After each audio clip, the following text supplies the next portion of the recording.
Assalamualaikum warahmatullahi wabarakatuh. Waalaikumsalam warahmatullahi wabarakatuh. Tema kita menarik dan jangan dianggap ini sebuah tema yang sederhana ya, karena ini kunci, tema kunci untuk menandai kalian itu paham nggak mengejawantah atau menjabarkan atau mengimplementasikan atau menerapkan dalam perspektif pandangan kalian ketika kalian dihadapkan kepada persoalan yang mempertanyakan kepada kalian persoalan yang dihadapkan pada kalian tentang relasi-relasi yang saya sebutkan itu tadi. Jadi pada prinsipnya gini, prinsip pertama adalah Al-Quran itu adalah apa? Kalamullah. Nggak usah dimasukkan Al-Quran itu dalam terminologi ilmiah atau tidak ilmiah. Mengapa? Karena terminologi ilmiah atau tidak ilmiah itu istilah apa? Kamu masukkan Al-Quran itu ilmiah, itu tanpa disadari juga meruntuhkan kesakralan Al-Quran. Kalau kamu menyebutkan Al-Quran itu ilmiah, berarti mengatakan Al-Quran itu apa? Hasil riset terikat dengan epistemologi ilmu pengetahuan nanti. Al-Quran terikat nggak dengan epistemologi ilmu pengetahuan? Halo? Tidak. Al-Quran itu yang membuka. Al-Quran tidak terikat oleh manusia.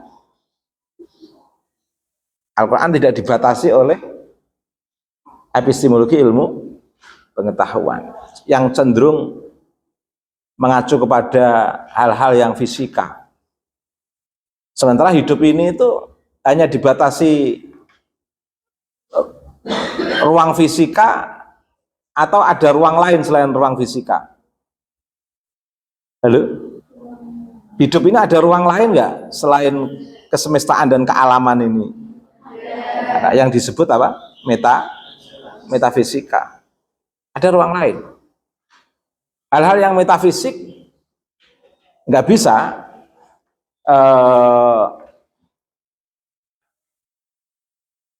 dimasukkan ke dalam diskursus riset ilmiah itu. Tapi juga tidak bisa kita katakan, oh berarti Al-Quran itu cerita masyarakat yang bersifat mitologis. Oh enggak juga. Kisah-kisah kenabian itu dipaparkan di dalam Al-Quran seperti seolah-olah itu hanya kisah cerita biasa. Oh tidak. Di situ punya bobot pergerakan nubuah yang luar biasa untuk membebaskan dan mencerahkan manusia. Tidak hanya sekedar cerita, tokoh-tokoh yang fenomenal, luar biasa. Nama-nama disebutkan di dalam Al-Quran itu adalah sosok-sosok yang membebaskan dan bukan dari kisahnya saja, tapi yang menyertai kehadiran sosok Nabi itu, nuansa pembebasan dan pencerahannya dalam menghidupkan kesadaran masyarakat untuk tidak terbelenggu terhegemoni dan sebaliknya untuk tidak menjadi masyarakat yang anarkis, jumawa dan adigung-adiguno, menindas, menekan. Jadi, jangan jadi masyarakat yang penindas, juga jangan jadi masyarakat yang ini Al-Quran. Oh keren sekali Al-Quran itu. Jadi memahami kisah Nabiullah Yusuf, kisah Nabiullah Ibrahim, jangan kayak memahami kisah dalam novel-novel itu, tidak bisa. Kisah yang dibuat di novel itu kisah fiktif yang tidak berdampak pada pergerakan manusia, pembebasan dan pencerahan. Sementara kisah di dalam Al-Quran, itu kisah-kisah luar biasa, menggerakkan bumi untuk sadar terhadap pembebasan dan pencerahan umat manusia. Nah itu contoh. Kita kembali kepada istilah pertama tadi, Al-Quran itu adalah apa? Kalamullah. Kemudian bagaimana fungsi kalamullah di situ? Kita bisa pahami Al-Quran berfungsi membuka hasanah. Membuka hasanah, maka 3 hasanah penting yang dibuka di dalam Al-Quran. Kitabum Magnun, Kitabum Markum, dan yang ketiga Kitabum Mastur. Apa? Kitabum Magnun, teks kesemestaan, teks kealaman, teks kauniyah, alam yang tercipta ini. Maka ini kesemestaan kealaman ini sebuah teks yang jangan hanya kalian tonton begitu saja. Kalau mampu dikaji, digali. Karena di ruang alam kesemestaan ini ada banyak pengetahuan. Nah, munculnya ilmu pengetahuan pertama kan tentang kosmologi kan? Saya pernah menyampaikan itu. Halo? Munculnya ilmu pengetahuan pertama tentang kosmologi. Dari pengetahuan pertama ini kan muncul banyak perkembangan ilmu pengetahuan. Dari awal mula kajian kosmologi ini. Ilmu tua itu kosmologi. Dari ilmu tua kajian kosmologi ini, maka muncul perkembangan-perkembangan ilmu-ilmu yang lain. Sesuai dengan kemampuan manusia memahami teks kesemestaan. Kitabum Magnun. Luar biasa. Yang kedua, Kitabum Markum. Teks kewahyuan. Teks kewahyuan yaitu Al-Quran. Al-Quran itu menyimpan hasanah sastra yang tinggi. Hasanah sastra yang tinggi. Tapi nggak boleh kamu katakan Al-Quran itu karya sastra. Menyimpan hasanah tapi bukan karya. Kekayaan sastra itu berbeda dengan karya. Memiliki kekayaan sastra yang tinggi Al-Quran itu, tapi bukan karya. Mengapa tidak boleh dikatakan karya sastra? Karena bukan ciptaan manusia. Maka tadi disebut apa? Kalamullah. Itu Al-Quran. Menyimpan hasanah sastra yang tinggi. Menyimpan hasanah sumber-sumber ilmu pengetahuan yang tinggi. Ya kan di Al-Quran kan juga afala taqilun. Bukankah engkau mau apa? Berpikir. Artinya apa? Manusia menunjukkan apa? Artinya Allah melalui Al-Quran menunjukkan kepada manusia ada sumber ilmu pengetahuan dalam ruang kehidupan manusia itu. Yaitu apa? Akal, yaitu rasionalitas itu tadi. Afala tubsirun. Afalatas ma'un. Itu kan Al-Quran menunjukkan ada sumber ilmu pengetahuan yang disebut apa? Epistemologi. Agar manusia apa? Kamu itu bisa mendapatkan ilmu pengetahuan dengan cara gunakan akal kamu untuk memahami sebuah objek itu standar itu terukur atau tidak. Nah, sesuatu yang rasional itu rumusnya apa kemarin? Kalau tidak terukur berarti tidak rasional. Ada nggak orang sedih di dunia ini? Terukur atau tidak? Terukur. Ada orang sedih, ya berarti rasional karena memang ada orang sedih. Kesedihan itu terukur atau tidak? Ada nggak orang bahagia? Rasional nggak kebahagiaan itu? Karena memang ada orang yang bahagia. Maksudnya gitu. Ada orang cantik, terukur nggak? Ada? Terukur. Karena memang ada kecantikan. Itu namanya rasional itu. Saya mengatakan si fulan tingginya 50 meter, saya katakan, oh dia tinggi menurut ukuran Indonesia. Masuk akal nggak? Karena ukuran Indonesia itu 50 itu cebol. Ya kan? Nah, jadi begitu. Ini Al-Quran menunjukkan ada hasanah dalam mikrokosmos alam jagat cilik manusia itu, yaitu rasionalitasnya, empirismenya, dan itu bisa menjadi sumber ilmu pengetahuan. Ini kita temukan nggak dalam kalamullah? Kita temu, biar digunakan. Sehingga fungsinya Al-Quran itu untuk menunjukkan kepada manusia agar menggunakan kata kunci yang disebutkan dalam Al-Quran sebagai sebuah kekayaan yang diberikan oleh Allah kepada manusia untuk digunakan dan dimanfaatkan. Nah, fungsi Al-Quran begitu, membuka hasanah manusia. Kamu itu punya sumber ilmu pengetahuan, nalarmu, empirismu, katakan begitu, zaukmu, okay. Rasa kesadaran kamu, gitu. Nah, ini fungsi Al-Quran itu. Kemudian kitabum yang ketiga, mastur. Ada teks yang tersembunyi dalam kesemestaan ini. Teks yang tersembunyi di jagat cilik atau mikrokosmos manusia. Ada teks yang tersembunyi di jagat gede, makrokosmos, yaitu alam semesta. Mastur, satara, mastur. Ada teks yang tersembunyi. Ada panca indera, ada indera keen, ya kan? Ini kan yang mastur termasuk diantaranya. Ada alam semesta, ada pencipta. Teks tersembunyi yang bisa menjangkau hal-hal yang metafisik. Dan itu kajiannya harus dengan kajian filsafat, misalnya, kajian psikologi misalnya, kajian ilmu tasawuf misalnya. Karena mau tidak mau ada ruang yang tidak bisa terdeteksi oleh kesemestaan manusia, kealaman manusia.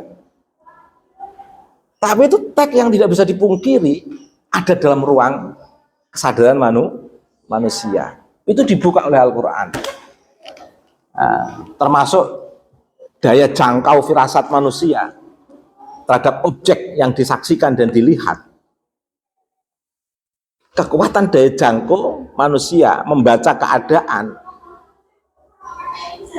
membaca gejala-gejala kehidupan, itu bagian daripada apa? Teks kitabum mastur. Saya sedikit banyak bisa mengetahui karakter kalian. Nah, itu bagian daripada rahasia apa? Kitabum mastur. Tapi kesemuanya itu ada keterbatasan. Karena sumber kendali utamanya adalah siapa? Allah. Makanya penjelasan kitabum maknun, kitabum markum, kitabum mastur itu bisa kita rasakan dalam hamparan kosmologi ini, bahwa hidup ini itu ada hubungan suci dengan Allah, bahwa hidup ini itu ada mikrokosmos atau jagat cilik yang disebut manusia, ada yang disebut jagat gede atau makrokosmos yang disebut apa? Alam semesta. Kita bisa lewat rahasia kosmologi ini untuk mengkaji kitabum maknun, membuktikan kebenaran kitabum markum, merasakan adanya kitabum mastur. Dan Al-Quran itu hasanahnya. Jadi kalamullah yang membuka adanya hasanah. Kitabum maknun, kitabum markum, kitabum mastur. Dan itu bisa kita masuk dalam laboratorium besar kita. Apa laboratorium besar kita itu? Kosmo. Ini kan laboratorium. Alam semesta ini laborat kita. Untuk melakukan satu riset penelitian. Menggunakan daya kekuatan kita yang sudah dijelaskan di dalam kitabum markum. Kitabum markum membuka potensi dalam diri manusia itu ada sumber ilmu pengetahuan, dan dalam hamparan kehidupan ini ada kalam, ada apa, tek apa tadi, tek yang tercipta, dan ada juga banyak rahasia yang disebut tek yang tersembuh atau kitabum mas. Ini laboratorium, kosmologi ini laboratorium kita ini, laboratorium kita ini yang diberikan oleh Allah kepada kita. Mahal loh laboratorium ini. Laboratorium termahal itu kan laboratorium dari Allah, berupa apa? Kosmo. Oh, ini laboratorium luar biasa ini. Makanya kalau orang bisa memanfaatkan laboratorium kosmologi ini, kesemestaan ini, waduh, keren sekali. Baru laboratorium di kelas saja sudah punya pengetahuan, apalagi laboratorium yang luar biasa ini itu. Oke. Hal-hal seperti ini sebenarnya bisa dipelajari di ini. Nah, dalam kitabum, dalam diri manusia itu kan dalam jagat cilik atau mikrokosmos atau alat atau manusia itu dikenalkan dengan namanya filsafat ilmu. Dalam filsafat ilmu itu ada apa? Yang pertama, landasan yang kedua landasan epistemologi, yang ketiga landasan aksiologi. Landasan ontologis itu hakikat ilmu pengetahuan. Seluruh ilmu pengetahuan itu dikumpulkan. Ilmu pengetahuan tentang sesuatu yang ada dikumpulkan. Setelah dikumpulkan diverifikasi kebenarannya melalui epistemologi. Setelah diverifikasi kebenarannya dirasakan manfaatnya melalui aksiologi. Itulah yang disebut filsafat ilmu. Dan itu dibuka, dan itu bisa kita temukan dalam hasanah Al-Quran. Jadi Al-Quran itu kalamullah yang membuka adanya hasanah, kitabum maknun, kitabum markum, kitabum mastur, dan itu bisa kita kaji dalam laborat yang sangat besar ini yang disebut apa? Kosmologi, dengan kekuatan landasan filsafat ilmu yang ada pada diri manusia, yang ada pada mikrokosmos atau jagat cilik yang disebut siapa? Manusia. Dari situlah akan lahir ilmu pengetahuan. Nah, itu hubungannya di situ itu. Nah, jadi panjang hubungan antara Al-Quran, hubungan antara kitabum maknun, kitabum markum, kitabum mastur, dan hubungan dengan laboratorium besar ini yang disebut kosmologi, dan hubungannya dengan jagat cilik, jagat atau mikrokosmos atau manusia yang terkait dengan landasan ontologi, aksiologi, dan apa? Ontologi, epistemologi, dan aksiologi. Bagus. Ada pertanyaan? Ini untuk ilmu. Oke, silakan Mas.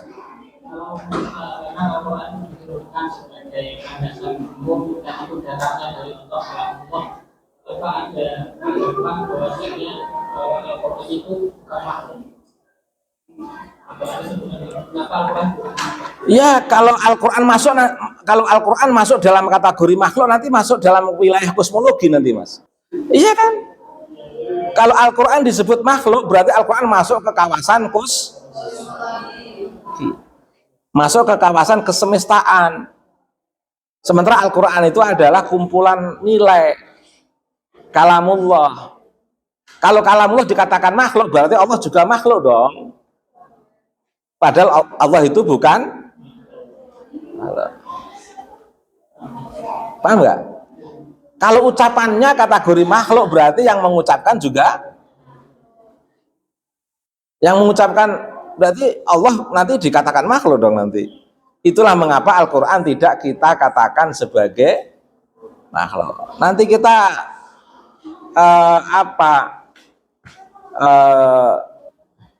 jatuh pada filsafat materialisme nanti kita.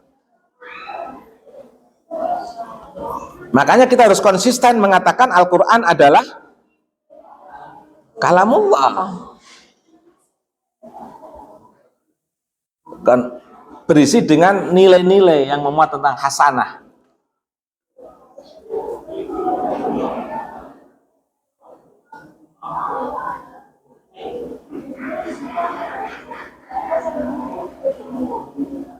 Pertanyaannya, lah kok ditulis Pak? Tulisan itu kan juga kerjaan manusia.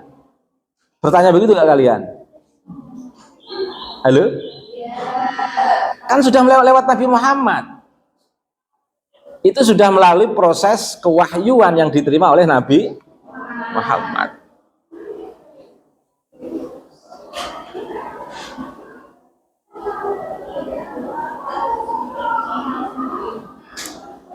Makanya ada sebuah jembatan kita untuk ketemu Allah melalui siapa? Para nabi. Kesananya itu seurusan nabi. Ke Sidratil Muntahanya itu sudah urusan nabi. Ke hal-hal yang lebih rumit terkait dengan Kitabun Mastur itu urusan nabi.